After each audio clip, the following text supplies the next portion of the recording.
So, for a long time, I approached health and wellness as something to manage or control, and I would have rules and targets set and checklists and things that were pretty rigid. And if I didn't meet those targets or goals, if I didn't stay or follow the rules explicitly, I just felt bad about myself. And so, what I've learned over the years is that especially after any big changes, is that what my body doesn't need is a lot of force. What it needs is structure, routine, rhythms that we can follow naturally. So it's more about, how we just flow in the day. It's natural, it's something that we want to do, and it's caring for ourselves. So these are my health and wellness goals for 2026, and they're not rules, but they are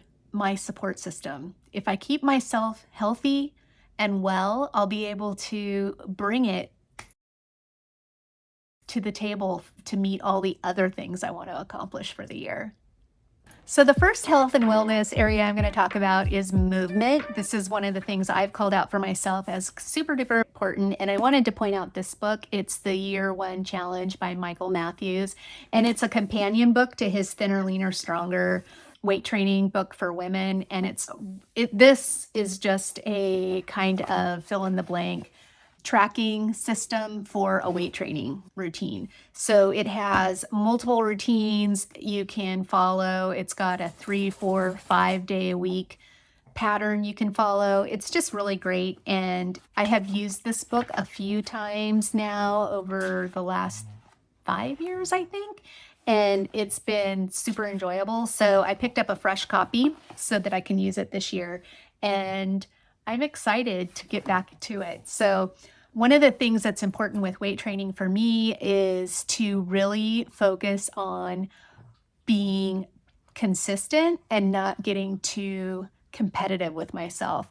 I get such a high off of increasing my weights and increasing my reps. And especially if I'm in a gym setting, I will push myself, and it's such a rush to just, I'm adding 10 more pounds. But what happened to me more than once is I would end up injured. And so being injured takes me out for a while, and that's not the goal. So a couple of years ago, I actually injured a knee. It was just a silly, inconsequential action of going up a staircase, and I blew out my knee, and it took me out for almost a year and a half to get back to where I am now. So I'm definitely going to be focusing on consistency, not pressing and pushing myself to the max. For weight training, I'm not going for 5 days a week. I'm not going for 6 days a week or every day of the week. I'm going for 3 days a week. And I'm going to be focusing on kind of an easier, lighter routine this year. In addition to weight training, I love to get out for daily walks. Getting outside every day is super important for me. I'm an outside kind of person. I love to be outdoors. I love to see nature. I love to watch the yards in my neighborhood as they go through the different seasons and just kind of pick up on how the air feels and just get that fresh air into my lungs and pick up the pace. And I love it. I love walking. It's so energizing for me. It's such a way to clear my head, especially when I'm working from home. It's so nice to get away from my desk and get outside. I have a dog that has to walk every day. So Cricket gets to go on her little walks, and I do take her out for those. And then I want to also add in maybe a few walks that are longer, maybe 30, 40 minutes without Cricket, or I can put her I have just recently purchased like this little stroller thing for her. I don't know how it's going to work. She may not like it at all, but it's so that I can go faster because she has little tiny legs. And I just really, when I walk on my own, I want to get my angst out. I'm excited about that.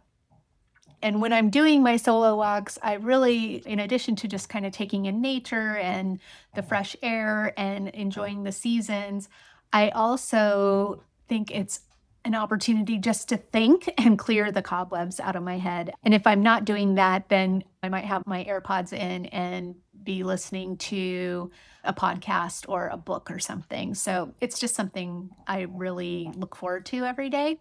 In addition to my daily walks and my weight training, I want to have 2 days set aside for Pilates and or yoga. For Pilates, I have an Aero Pilates machine at home that I can use. I also can go to a studio and do Pilates. I'm very new at Pilates. It's not something I consider myself to be an expert at, but I really do enjoy it. It makes me feel really limber and strong. So I've enjoyed Pilates over the last year or so. And then yoga, I typically will just turn to YouTube and watch some kind of yoga routine on there.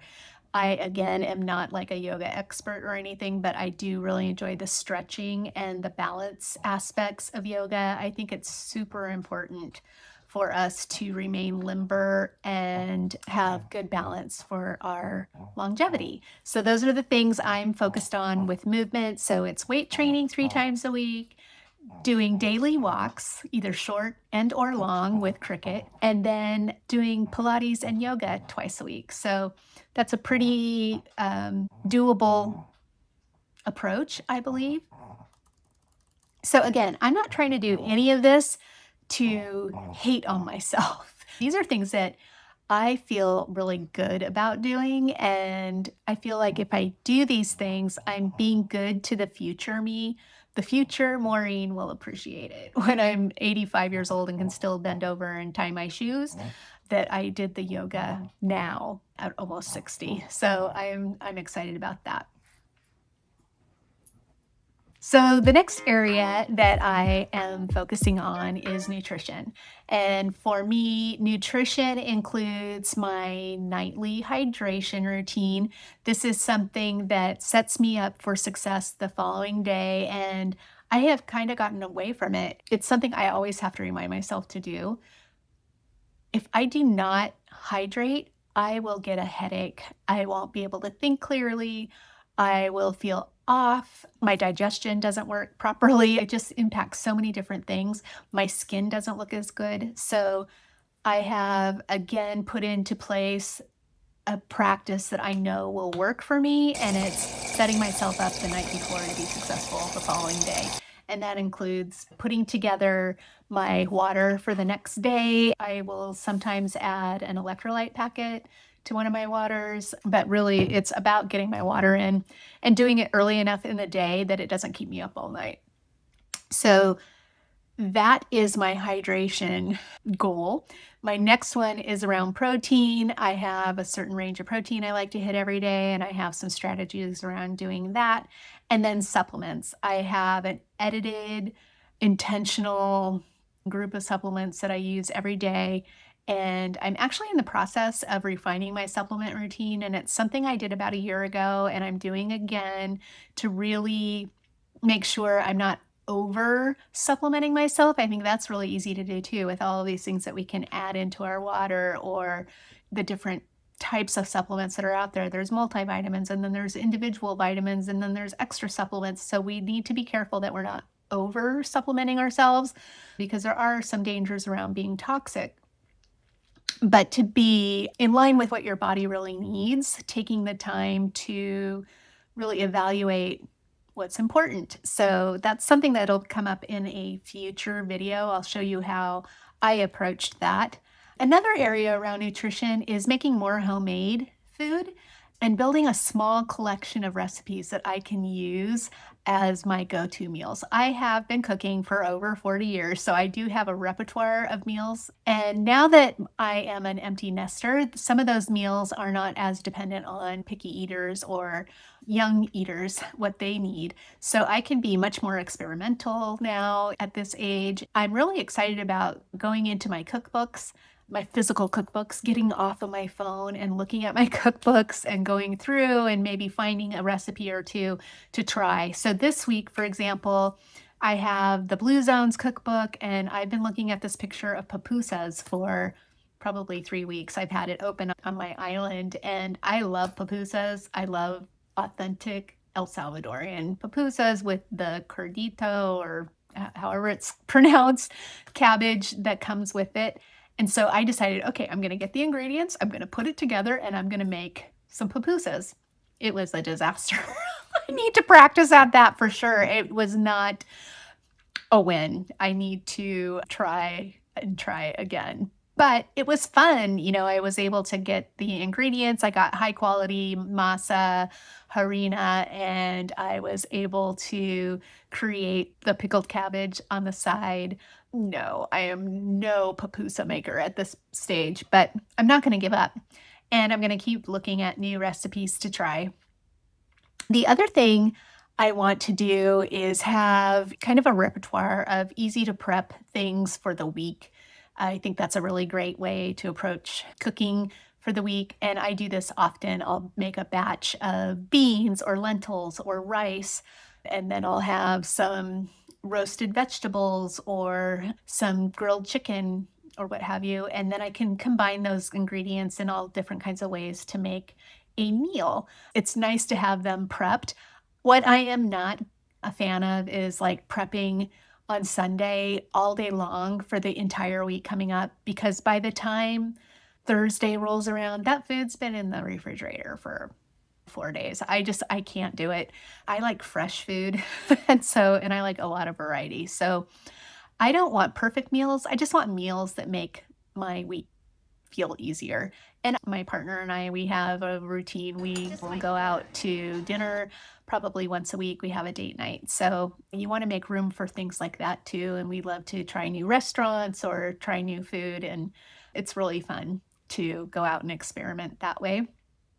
So that none of this is restrictive for sure. And it's really in just an effort to support health and well-being. I don't want to slip into ordering in as often as I have in the past. It's just not healthy.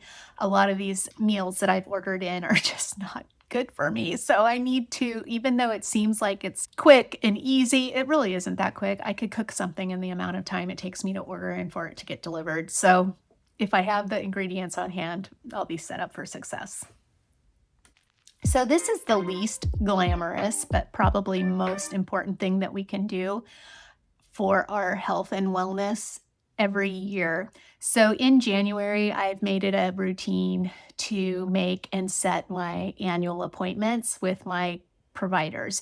So, that's with my dentist, my doctor. I will have my annual physical set up, and he will usually call in labs for me so that I can get the blood work done before we meet. I will have a gynecological exam and a mammogram, and I will go and get my vision tested, make sure that my eyeglasses are still working for me. And another area that I include in preventative maintenance is my med spa appointments. So I just think about how often or when I need to go in for either Botox or filler or any kind of treatments that I want to have during the year. I don't do a lot. I usually go in once a year for any kind of injections. I really want to get back and just get a little bit of Botox, a little bit of filler right here, and be good to go for another year. So the future me deserves this care and not to postpone it. So something that I wanted to just bring up is that I know how hard it is to make the time if you're a busy working person to set aside time for a doctor's appointment. It's a big hassle. I've got so many demands on me during the day. The last thing I really want to do is carve out 2.5 hours to go spend at a doctor's appointment. But it's once a year I go in to see my doctor.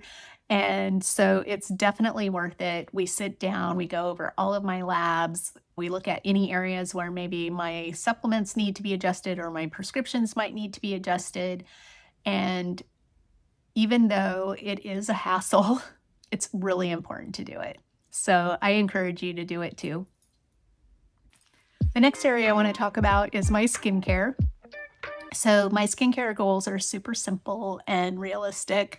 I'm not adding anything new this year. I'm just using and doing what I know works for me. So every morning I use some kind of vitamin C and then I use a sun block as well.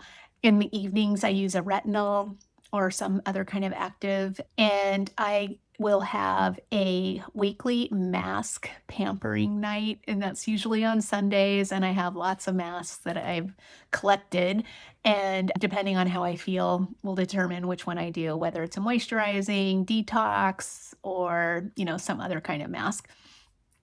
I really enjoyed taking that time out and just the feeling of putting on the mask and letting it sit there and taking a moment and having like that spa-like experience on a Sunday is just really rejuvenating for me. And then the other thing that I do during the week is I have a red light mask and I use that about 3 times a week. And the final thing, this isn't necessarily a health goal, but it is a goal of mine that's related to skincare, is to use up what I already have. So I have several lines of beautiful skincare that I love and use consistently through a rotation. So my inclination, my gut, my skin tells me what to use every day. Sometimes I will lean towards one or another product depending on how my skin is feeling. And I absolutely adore the products that I have, but I have enough, a solid 4, 5, 6 lines of skincare that I just love. And so I'm not going to be chasing any new products this year. I just really want to commit to what I already have and to consistency. So, another area I want to talk about is hair and nails. So, hair and nails are the outward expression of our health and reflect how healthy we are on the inside. So, for my nails this year, I've talked about it a lot. It's my natural nail experiment. I am not using any artificial nails or gel nails this year. And so far, anyway, I'm not promising that I won't change my mind, but I have been growing out my nails. And here's a little preview of what they look like now. I've started in mid November and they're doing pretty good. They're getting stronger, and I'm very pleased with how this is going. Another thing that I've done is I have added in a daily nail cuticle serum that I'm putting on my nails, as well as putting on hand lotion. And I put a hand lotion next to my desk so that while I'm in between calls or even on a call, no one knows that I'm putting on hand lotion. It's just nice to use it, especially where I live in the winter time. It is cold here at times and it gets very, very dry. So it's important to stay moisturized. And then another area that has to do with my hair is my weekly hair routine. So I typically will wash my hair 3 times a week at the most. And when I do wash my hair, I will use very high quality shampoo and conditioner. And in addition to that, at least once a week, I have a hair mask that I will apply. I have more than one and I rotate through those, and it just makes all the difference into how my hair looks, how shiny it is, how strong it remains.